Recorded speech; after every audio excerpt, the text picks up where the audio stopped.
Nuwun. Assalamualaikum warahmatullahi wabarakatuh. Nuwun panjenenganipun para pundhen sepuh sesepuh dalah pinisepuh. Ingkang satuhudahan kalingga modaning akrami. Panjenenganipun para pangemban pangembating praja satriyaning negari. Mliginipun panjenenganipun Ibu Pangarsa Desa Kaliurang ingkang dupantes kasinugata sagunging pakurmatan tumedhaipun sagung para kadang muda taruna para kadang werda ingkang dutansah cinaket ing manah kula miwah luhuring budi sumrambahipun sagung para pilenggah kakung Sumawana Putri mligi baraya tagung kadang Bisang Sutresna inggih baraya agung Bapak Warbiyanto Ibu Sri Daryati ingkang kepareng lenggah dedalem wonten ing pandhéan Jero Agung Srumbung ingkang dupantes kasinugata sagunging pakurmatan kinarya hamurwani wekas lekasing karti gatining karya nglenggono pilih panjenengan sedolan kula ampung jejering titah sawantah jalma manungsa walaka ingkang tansah kapurba kawasiso dening Gusti ingkang Maha Mirah mira kepareng rumiyin sumangga sesarengan ngunjukaken raos syukur kunjuk wonten ngarsa dalem Allah Subhanahu wa taala ingkang sampun kepareng paring rahmat nikmatipun kacetha wonten ing ari kalenggahan titi wekdal menika. Panjenengan sedolan kula saged sareng-sareng nyawijikaken sedya wonten ing sasana bagya mulya menika kanthi tansah pinanggih ing suka duwing basuki. Ing salajengipun nuwun sewu agunging pangaksama mugi tinebihna saking lila duning yang tulak sari. Dene kula Pundana sampun kanthi cumantaka ngridu kamardikan panjenengan sedaya. Kalane mangsa saweg sekeca lelenggahan miwahan dening pangandikan. Injih pradapa awit saking keparingipun ingkang hamugati. Inggih panjenenganipun Bapak Tumiranto Ibu Siti Suyatmi. Sinengkuyung dening kadang Bisang Sutresna Bapak Warbiyanto Ibu Sri Daryati. Kula ingkang sinaraya minangka jejering panata cara ingkang kapurih pratitisaken murih rancaking paharigyan dauping Roro Ayu Sabila Anggita Putri ingkang memang sampun sinatu krama dening Bagus Miftahul Huda Ijat Mojo kagung pun Bapak Warbiyanto Ibu Sri Daryati ingkang kepareng lenggah di dalem wonten ing pandhéan Jero Agung. Nglenggono awit saking kiranging sesrepan miwah kirangipun anggen kula marsudi babaganing reh tata krami mila pilih tan jangkep ing trapsila punapa dene Subasita. Gunyak ganyu ing wicara ing ketetela sing lar saking reh paugraning tata krami. Mila kepareng langkung rumiyin kula tansah tumadah lumuntur ing samudra ing pangaksami. Bapak Ibu sagung para lenggah pertama murih rancaking titi laksana mila sampun tinata urip ramantamaning titi laksana ing mangke. Sampunipun tinarbuka wiwaraning saha pahargyan titi wekdal menika ing mangke tumuli kalajengaken upacara adat Widi Widana pangging risang temanten sarimit kanthi satata nut reh budaya sinengker Surakarta Hadiningrat. Paripurnaning ganti upacara panggih adat Widi Widana ing mangke sasampunipun pinanganten sarimit kepareng lenggah dampar sinanding ing mangke tumuli badhe kalajengaken kinarya jangkeping upacara adat Widi Widana wujuding upacara bubak kawah ya kang winastan bukak kawah ugi kalajengaken upacara tumplak punjen kinarya jangkeping tata cara adat widi widana inggih karana panjenenganipun Bapak Tumiranto ingkang titi wekdal menika ginaduan putra namung setunggal mila ing mangkih badhe kaadanan upacara bubak kawah. Bubak kawah mekaten satunggaling tata cara pratandhani jejeg tiyang sepuh ingkang katemben nama widi netepi jejering tiyang sepuh. Paripurnaning gati upacara adat widi widana ing samangkih tumeli kalajengaken titi laksa salajengipun lan iji wedharing pangandika pasrah saking Kadang Pisang Sutresna ingkang mangke lumantar panjenenganipun Bapak Santoso Tejo Sudibyo kinarya raga sinambating wicara saking keluarga Kadang Pisang Sutresna. Nungkap titi laksa salajengipun dan iji paringipun waluyan saking keluarga ingkang hamugati dan iji atur panampi ingkang ibanggi badhe sinaraya inggih panjenenganipun Bapak Muhammad Suharno Sarjana Sosial kinarya raga sinabating wicara saking keluarga ingkang hamugati. Nungkap titi laksa salajengipun noniji paripurnani gati pahargyan prasaja ingkang ginelar dening panjenenganipun Bapak Tumiranto Ibu Siti Suyatmi ingkang sinengkuyung dening Kadang Pisang Sutresna. Mekaten Bapak Ibu saged para lenggah para tamu urut rantamaning titi laksana ingkang mila sampun tinata kanthi ringkes dening keluarga ingkang sinengkuyung dening para kadang panawung Krida Dharma. Kanthi menika dumateng Bapak Ibu saged para lenggah para tamu kebareng kadherekaken lenggah kanthi seketsa kanthi tansah ngenut lampahing titi laksana ing sampun tinata dening para kadang panawung Krida Dharma. Inggih Bapak Ibu saking para lenggah para tamu ing mangke pilih tasih kepareng hangrantu paripurnanipun pisang temanten kekalih anggenipun kepareng santun busana mila keparenga titi laksana keparenga ugi tasih kasiget sinabi hangrantu tumapa ing gati upacara panggih risang temanten kekalih.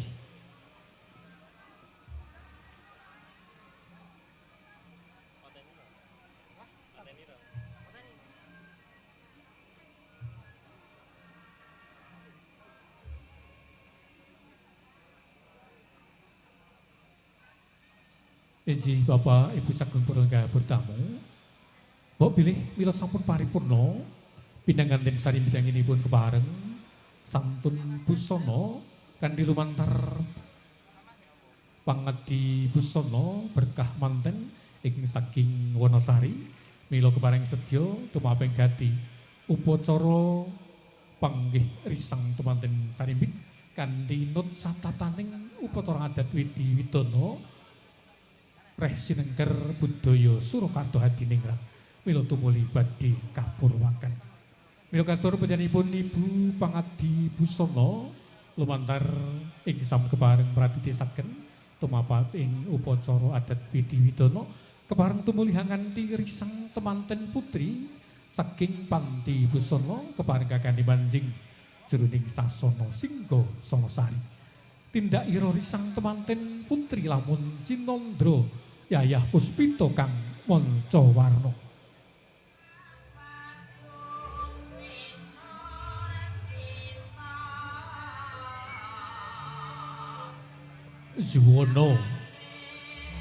Juwana kang sinedya Basuki kang kaesti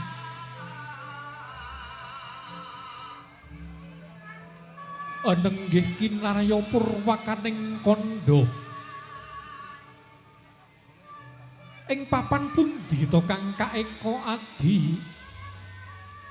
Dasapurwa Eko wilangan siji adi linuwih dasa wicalan 10 purwa araning kawiwitan. Yekti lamun hangupaya 100 datang jangkep sedasa Norakadya gumlaring pahargyan ingkang ginelar wiyar mapan ing wismaning Bapak Tumiranto Ibu Siti Suyatmi kang sayekti kinarya papaning wisuda jalma kang antuk nugraha wahyuning jodho tali krama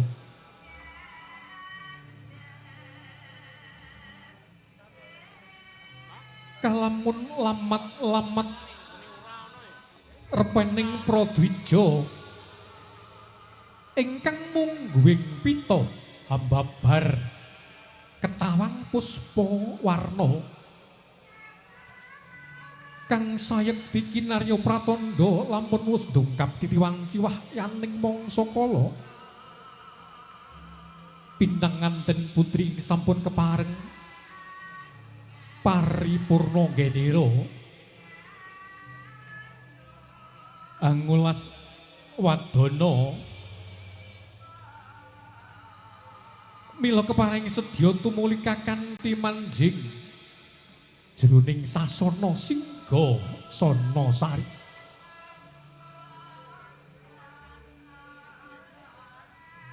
Sinten to ingkang kepareng lumaksana ing ngayun? Tuhu kenya kekalih ingkang asta Sekar Adi Kembar Mayang Sekar Adi Manca Warna kang sayekti kinarya nugraha ya kang winastan Kembar Mayang lon-lonan ngene lumaksana pinanganten putri ingkang denapit dening pepundhenira Bapak Tumiranto Ibu Siti Suyatmi dasar kenya ayu kang sulistya ing warni mila wiwit timur hanggung ginunggung mring pepoyaning kautamen mila baut ngagem busana tuwin ngedi sarira pasuryan kator jembar gilar-gilar lir kencana kang binabar plarapani rosi nengungging pepaes ireng menges-menges anjanges pantes dinapit centung kanan lan kiring lir peksi sajiwa-jiwa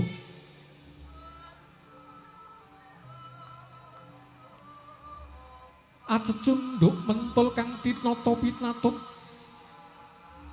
lamun kinarya lumaksana mentul-mentul datan mendha mila candrane kadya astane kenya kang ayu sulistya ing warna ingkang tansah ngawe-awe mring kekasih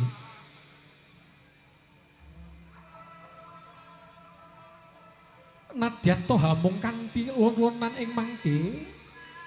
nggene lumaksana pinanganten putri ing mangke wis dumugi unggian kang tinuju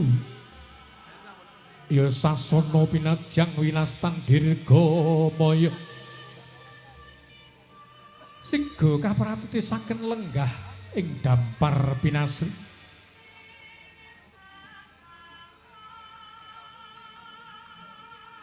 raos sukeng jroning tias punjering kasulistyan momani ing wiwaha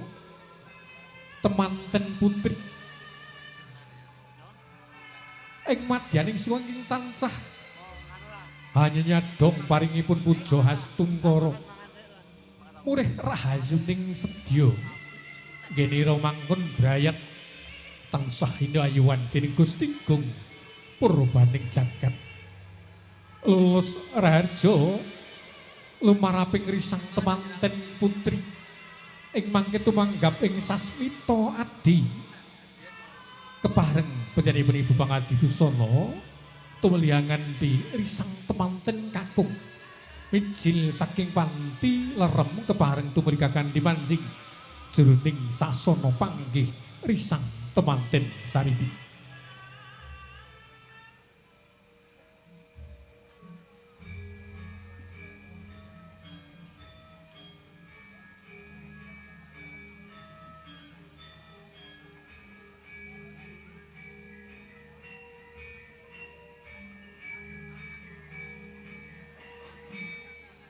Kinarya sambunging kandha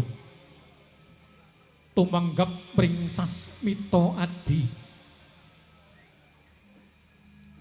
ingkang kepareng pratitisaken lumaraping risang temanten kakung tumuju pagreng tumulihangan ti risang temanten kakung mijil saking panti busana kepareng tumuli tumuju ing sasana panggih risang temanten Sarimbit.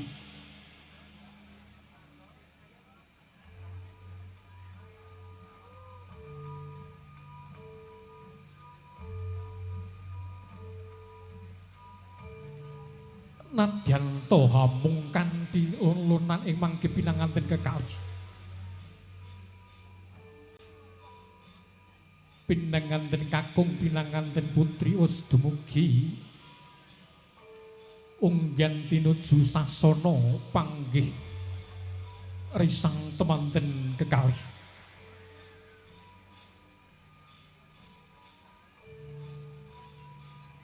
Ing kono saksampunipun pinaringan puja Hastungkara pinanganten kakung sigra tinungkulan Sekar Adi Mancawarna kinarya mberat salwiring sukerta sekertaning jagat tempu ing pandulu catur netra linambaran rasa suci tresna kang sejati mila kawistara pinanganten Sarimbit samya kumlawe astane kanthi habebalang gantal winastan gondang tutur dalasang gondang kasih gantal kang dumadi saking suruh kang liminting tinangsulan lawe wenang seta mila pinilihaken suruh kang matem murose apa ta pralampitane suruh lamun dinulu seje lumpah lawan kurepe mila lamun ginigit padha rasane sajuga priya sawiji putri mapan wis manunggaling cipta rasa karsa mila wis pinesti dadya jatuh kramanira lir jejering satriya tama bagus Miftahul Huda priksa tigan seta tumuli pinidak ing padha pecah padha saknalika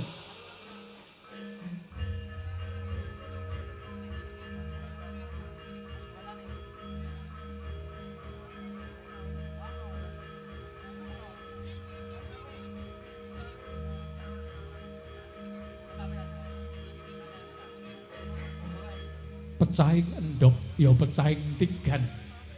wis pratandhani lamun wis ora ana sukertaning jagat mung wing sesambunganing bagus Miftahul Huda kalian Sabila Anggita Putri temah rahayu rahayu kang pinangya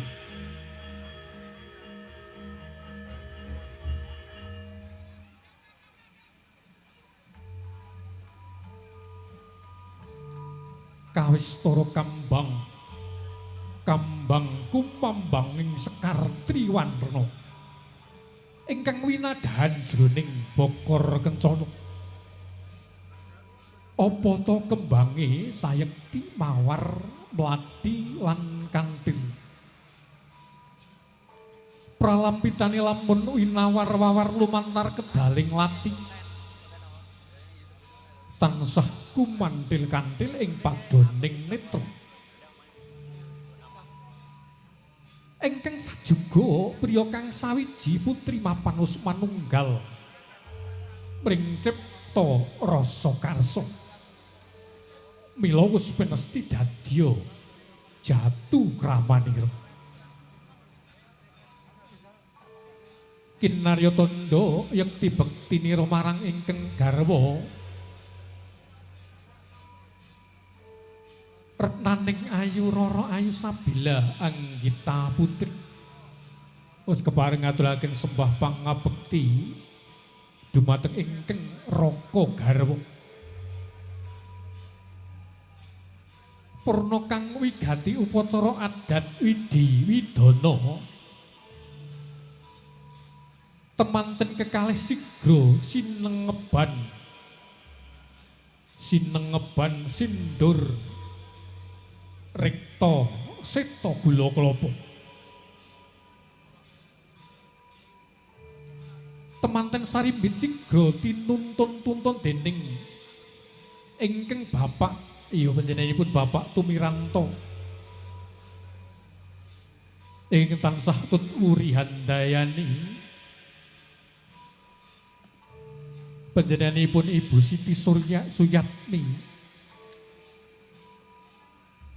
bebasan datan negakaken marang keng putra ing arsa mandiring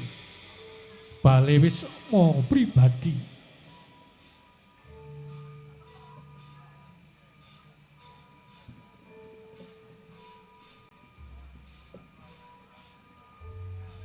mila sak juru laku tindakira tansah pun memanui sak paran-paran marga tindakira tansah jinampangan laras moyo kadi memuji murih kajuanan ing lampah tumapa ing ganti upacara adat widi widana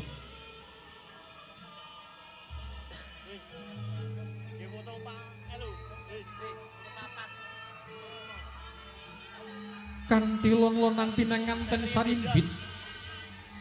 nggih lumaksana ing tansah paring puja hastungkara ing mangke kepareng hangadani upacara bobot timbang pinanganten kekalih wis kepareng lenggah ing pangkonira ingkang bapak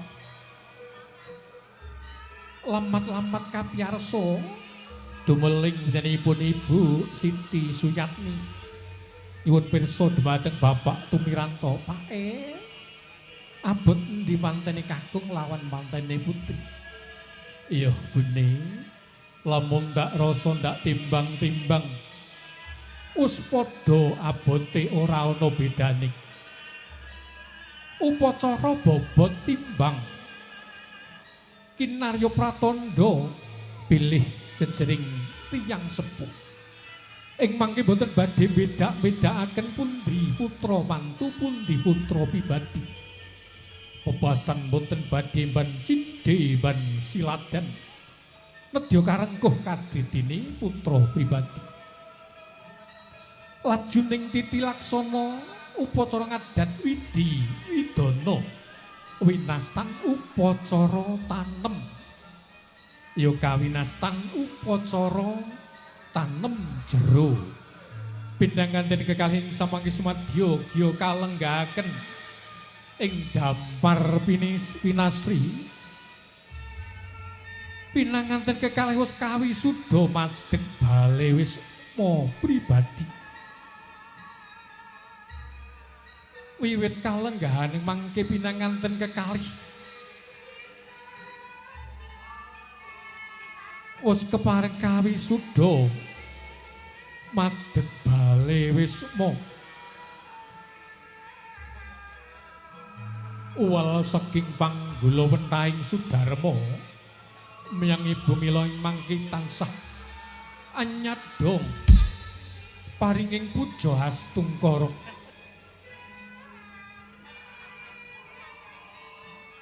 lajuning upacara sinandi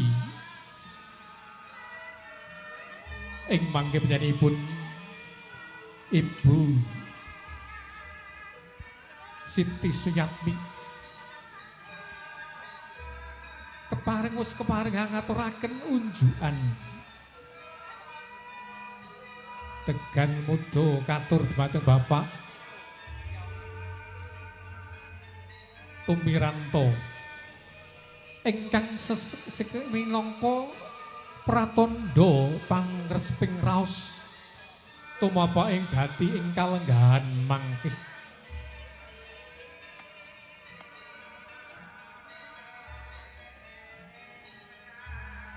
Setunggal boko setunggal ing mangke sinaosa bebasan namung sak cebukaning mangke sampun kinarya njangkeping upacara adat widi widana ing kalenggahan mangke.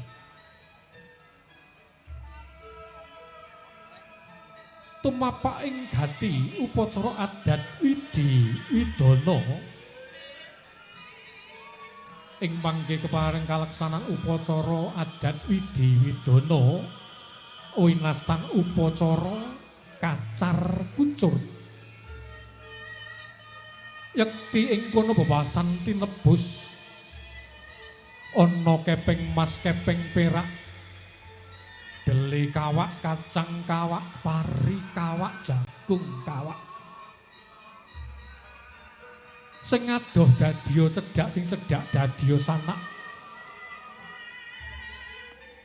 sakwisa urip kepenak urip bareng marang wong kang tuhu den tresnani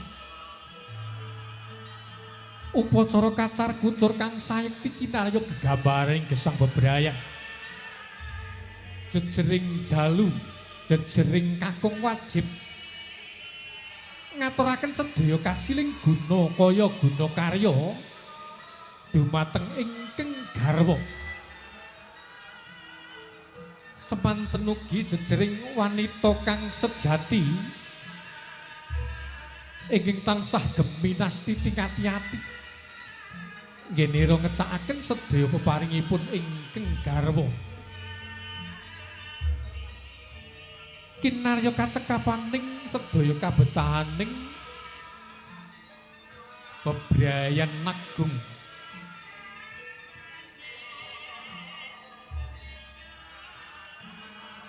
Titi Purna kang wigatining upacara adat widi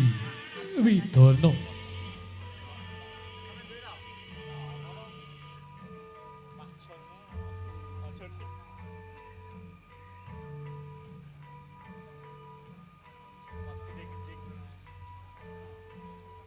upacara adat widi widana ing mangke pinanganten saripit pus kepareng kapratitisaken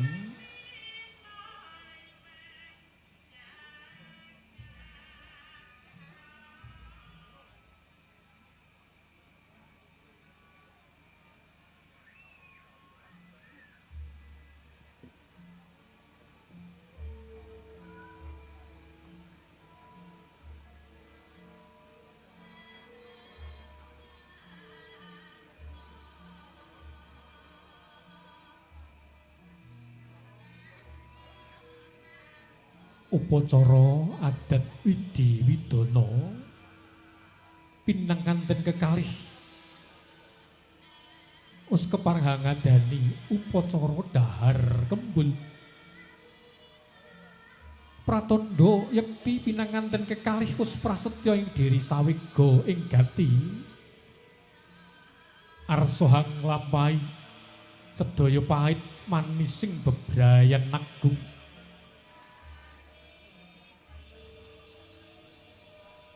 purna kang wigati upacara dahar kembul pinanganten kekalih ing mangke wus pinaringan unjukan wujuding tirta wening kang kapendhetaken saking Kendi Pertala kapendhetaken toya ingkang menep pralampitane pinanganten kekalih mugia tansah linambaran wening galih menep jroning kalbu ngenira kepareng arsa hang lampahi salwiring reh wigati bebrayan nagung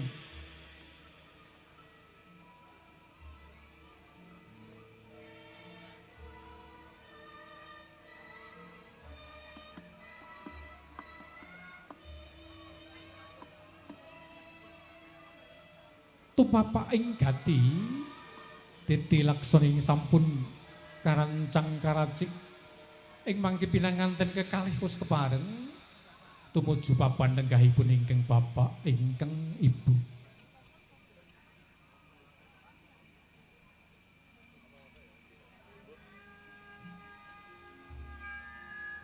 sigro tumungkul amari keluyayah konjem mring Bantala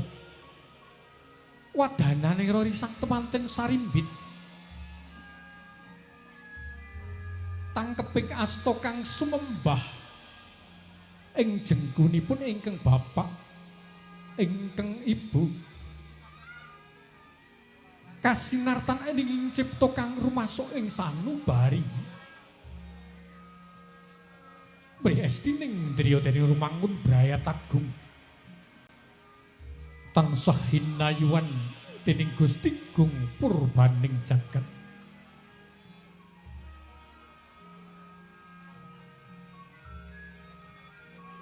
eling-eling risang temanten sarimbit ingkang tansah enget dhateng lelabuhanira ingkang bapak ingkang wus kuwagang hangukir jiwa raganira eling-eling risang temanten sarimbit ingkang tansah enget dhateng lelabuhanira ingkang ibu kang kinarya papaning yoga brata saklebeting nawa candra dasa ari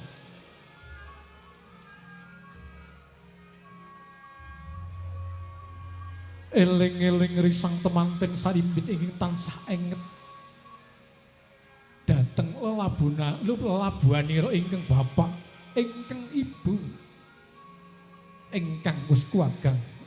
ngukir jiwa raganira rikala tasih alit ingga dewasanira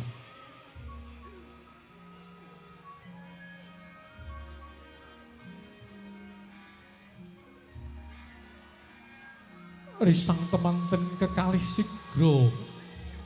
tumuju papan lengganira ingkang bapak inggih benanipun Bapak Warbiyanto Ibu Sri Daryati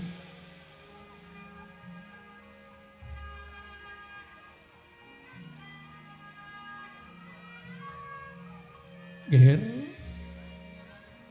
anakku Miftahul Huda ora krasa titi kalenggahaniku sliramu wis dumugi kadewasa titi wanci-wenku wanita kang dadya katresnamu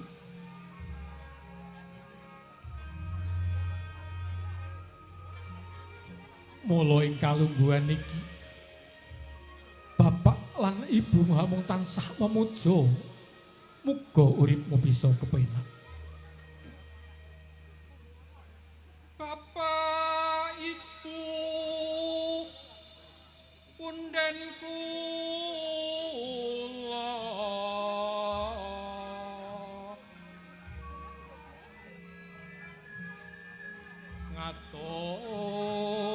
ngaturaken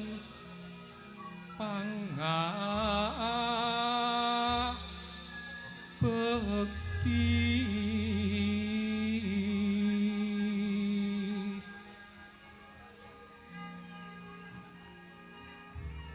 aja banjur ana longso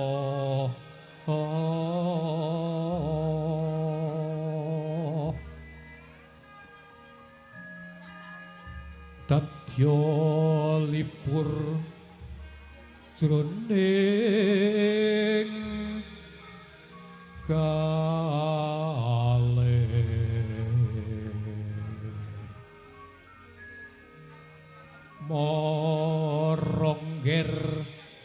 aja nangis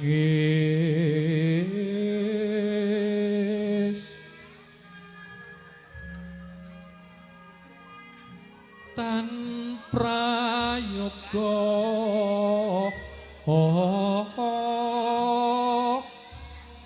yen ka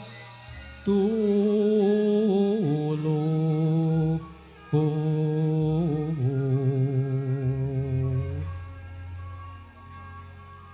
becik sira satata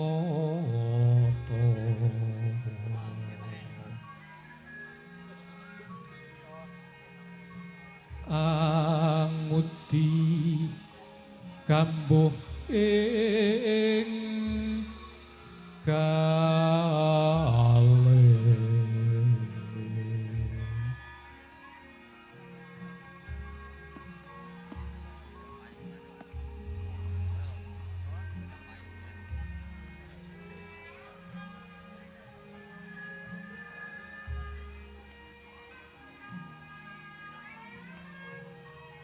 urip ira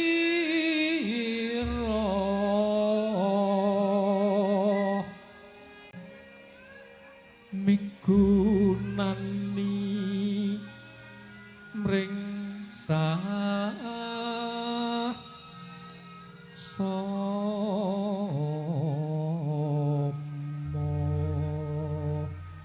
Bapak Ibu Sagung para pertamu ing mangke tumel kadanan upacara bubak kawah ya buka kawah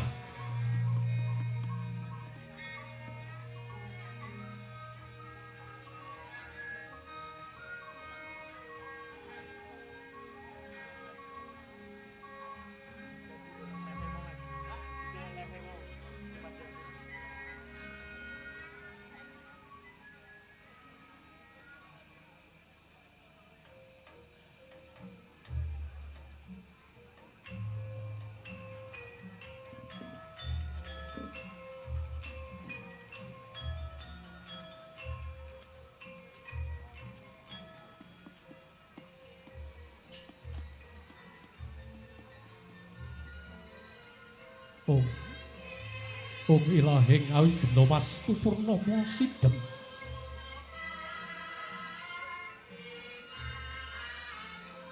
amastuti ila ujaring para kina ingkang dahat pinundi karana panjenenganipun Bapak Turmiyanto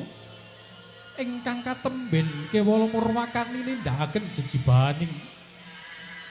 tiyang sepuh warana wis kabuka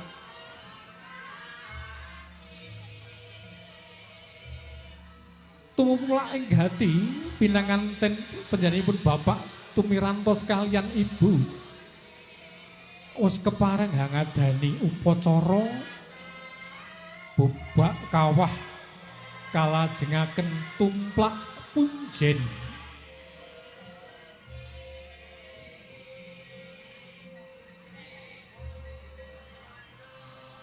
kacarita doenyune nalikanira panjenenganipun Bapak Tumiranto leksanakaken resmi kalewan ingkang garwa anyareng itu Bapak ing wahyu saking ngarsaning Gusti Kang Maha Agung mila panjenenganipun Ibu Siti Suyatmi kepareng hanggar bini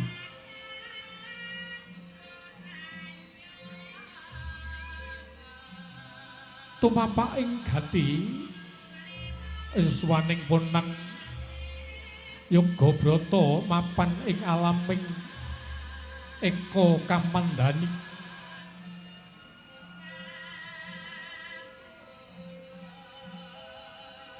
lungkap kalih condra ponang putra wis mapan ing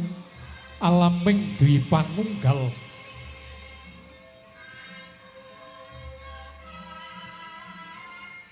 Tricandra 3 wulan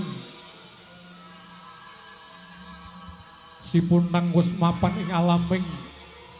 alam tri loka maya ya alaming gondar gandir, alam kang sayekti gawat kaliwat-liwat ingkang mila betahaken wewekaning ingkang ibu Catur Candra ulagang dinayan sarining Pratiwi Bahni Bayu lan Agni pinangan putra kekalih punang wis kepareng mapan ing catur hangga jati ulagang henggira semadi sipunang wis kepareng mapan ing alaming panca yatma jati satya candane punang yatma jati pitung candra mapan ing alaming sapta candra jati pindangan putra punang wis kepareng ginaduan pancandriya mila lamun mesat saking go garebaning biyung wis kepareng wulagang jangkep nawa candra dasa ari pinanganten putra punang bayi wis kepareng mancal go garebaning biyung pinuju ari kang sepasar pinanganten putra punang bayi pinaringan asma Gendho Ayu Sabila Anggita Putri mila ing kalenggahan mangke wis katindakaken upacara bubak kawah ugi kaleksanakaken upacara tumplak punjen pratandhani paripurnani gati upacara adat Widi Widana ing kalenggahan mangke. Mila sedaya kekirangan kalepatan saking kula pilih anggenipun nderekaken lumaraping risang temanten saribit saha pinanganten saribit anggenipun nglaksanakaken upacara adat Widi Widana kepareng tunsah tumadah lumunturing sih samudra ing pangaksami.